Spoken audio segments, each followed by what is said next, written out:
Thank you for watching. This is exclusive content from the World Retail Congress 2017 here in Dubai, where I caught up with Tim Greenhalgh. Let's hear what Tim has to say.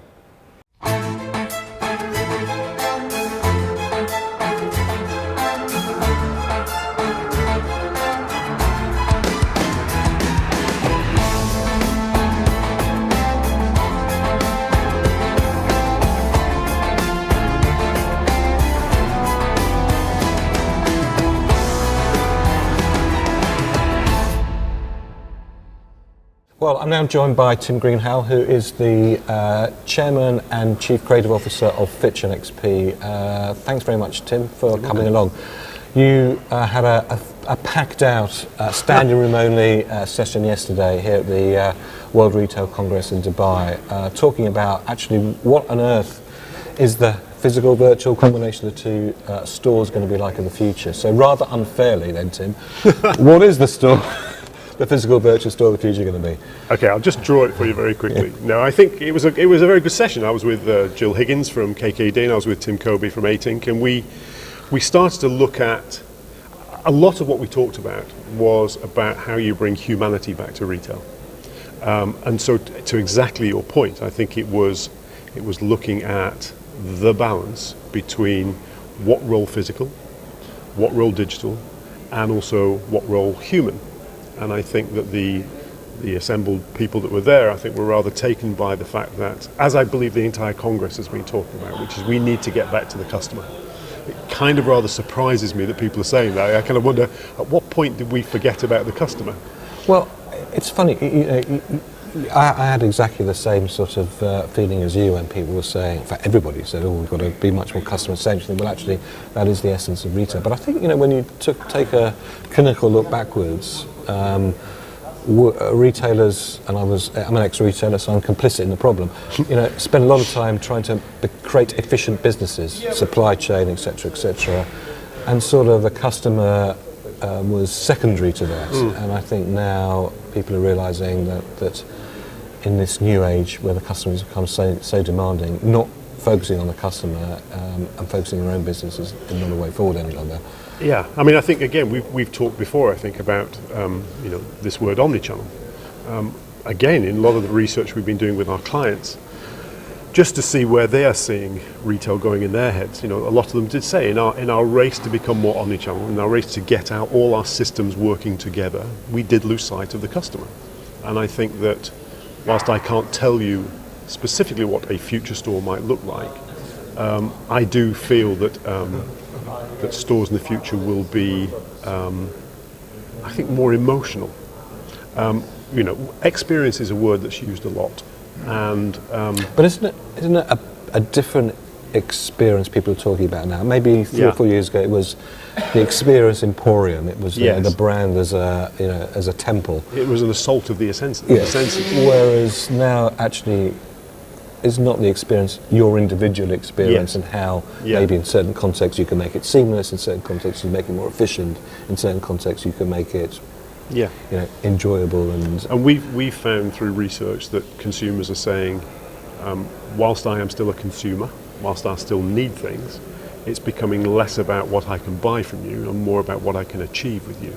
So that means that there's a responsibility, I think, for retailers and brands to be both obviously offering up products for sale, but I think the idea of service is going to change dramatically in the next few years. And is that challenging for retailers, that what can I achieve? Because that's the end point. I think maybe many retailers actually don't quite know what that end point is. Yeah, and I think that, I was saying, I believe that the future of retail lies in conforming to the conventions of people's lives, not the conventions of supply and demand. I know that almost sounds like heresy, but I do believe that, yes, retailers will need to delve deeper into what really matters to people.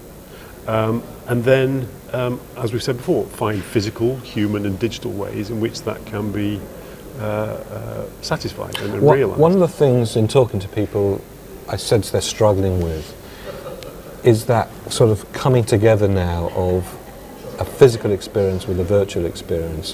What technology should go in the store, what shouldn't. What should be done online, what shouldn't. Do you really want to be assaulted in a and I say that slightly pejoratively, but I don't necessarily mean it, in a physical store with lots of technology buzzing around all over you. What's your feel of how that's going to pan out, and where retailers should place their bets in that respect? So I'm going to be the last person to say that we should be not using digital. Clearly digital is what's happening in the world. My caution would be to say, my shoulders often drop when we get a brief saying we need to create a digital store. Because then the first question is, well, why? Why is digital more important than wonderful displays, or more important than the way in which staff can behave? And if you go back to what I was saying before about how you can stir emotions in people, I think retail needs to get back that emotion. It's become, in creating a frictionless world, have we in some way lost the friction? The friction is the good bits, where bits rub up against each other. And we need the serendipity. That. Absolutely. Now, digital for digital's sake is a waste of time and effort. I think the key point I think we're trying to make here is that when is it where digital really makes a true difference to both my experience, what I can achieve in store, what I can achieve with the products I buy, etc. I love examples of where a member of staff is enabled by a piece of digital, whether it's a tablet or whatever, and they can look like a superstar, a complete hero in front of a customer. So that their relationship, which is hopefully more shoulder to shoulder rather than across a counter, and you see that Apple's a great example of that. Even people like Enterprise Car Rental are now using tablets to make the process of renting a car much easier. Carphone Warehouse have been doing a similar thing. So I think that to me is a wonderful use of digital. I love the idea that a member of staff becomes a hero, but digitally enabled. Now, your formative retail years, mine as well, sales per square foot ruled everything, or maybe sales per linear square foot ruled everything. You've got a notion of a slightly different measure, looking at the combination of that physical and digital. Well, we've just been thinking about, as you say, a lot of our work as designers was challenged and measured by whether or not we got an increase in sales per square foot. And I think that when the store was the only place you could buy something, and therefore the shelf was king, then yes, it was all about that very small focus. But clearly the focus has got wider now. And whilst it may just be a cute phrase, I like the idea metaphorically of sales per square mile, i.e. not that the store becomes bigger, but more the fact that you start to look at ways, and this is what I think the online industry, the e-commerce industry does very well, how people are shopping, where they're looking and where they're buying, as opposed to, again, when I was a young boy, it was all about checking the till. Not that many years ago, but checking the till receipt at the end of the day. Now the till receipt's become something that's a much bigger entity these days. So and I think the other point also is, going back to your very first question, which is, we're asked a lot about, are physical stores still going to be needed? What is the role of a physical store? And again, I think that when a store was simply just a space to hold product that people were buying, then there were very definite dimensions by which you judged its success. I think now we're going to start looking at what will a physical space become. We've just done a piece of a big audit actually, of some of what we call what we think the emerging experience themes might be in the future. We're seeing brands and retailers who are creating spaces that are simply just campfires, i.e. it's a place for people to sit and discuss the products. Or they're simply launch pads. It's a place where you go and learn about a new product you've never seen before. Or they are playgrounds where people get to go and trial and test the product. I think these are all going to start becoming ways in which we use physical space to support a e-commerce platform and vice versa. I think I'm finding it quite in a world like that, it's actually quite difficult to go to a measure of sales per square foot. I think so, yeah. I think, the last thing we want to be doing is creating a showroom that shows off great products and people go and buy it elsewhere. So again, that's something we have to do as a creative industry, to work very hard with the brands and retailers to make sure that the loyalty, the attachment that is created with shopping with that brand is delivered physically human in a digital way, so that they want to buy from that brand. Now, you've spent, as we have 2 days now, well, almost 3 days, the third day of the Congress today, we've been talking to many industry leaders, as you have.